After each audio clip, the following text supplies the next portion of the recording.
When I come to my own beliefs, I find myself quite unable to discern any purpose in the universe, and still more unable to wish to discern one.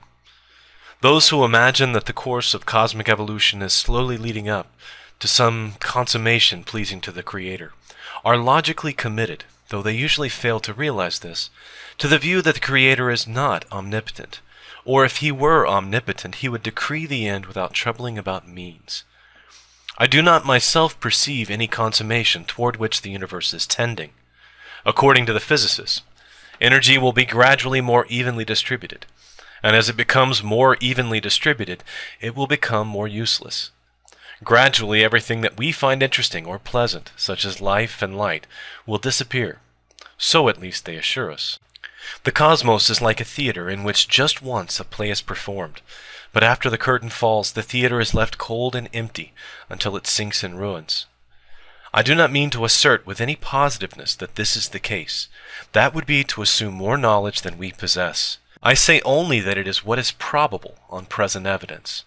I will not assert dogmatically that there is no cosmic purpose, but I will say that there is no shred of evidence in favor of there being one.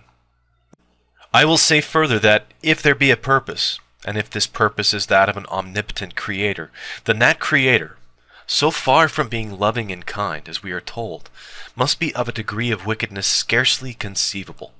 A man who commits a murder is considered to be a bad man. An omnipotent deity, if there be one, murders everybody. A man who willingly afflicted another with cancer would be considered a fiend.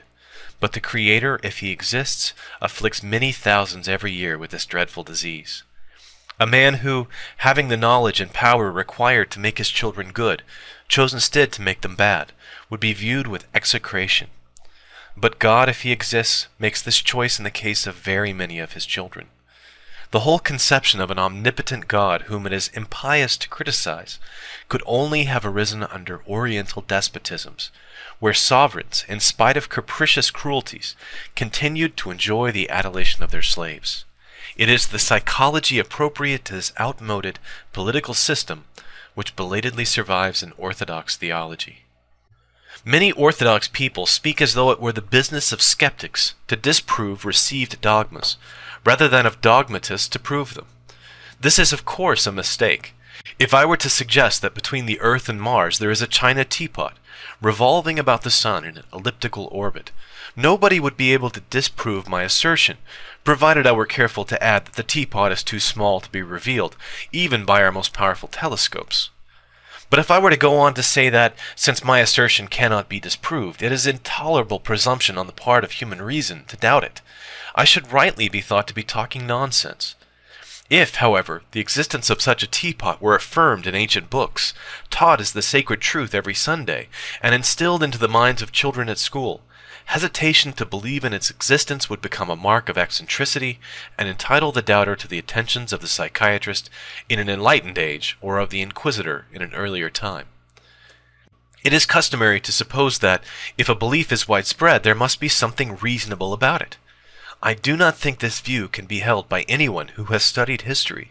Practically all the beliefs of savages are absurd. In early civilizations there may be as much as 1% for which there is something to be said. In our own day, but at this point I must be careful, we all know there are absurd beliefs in Soviet Russia.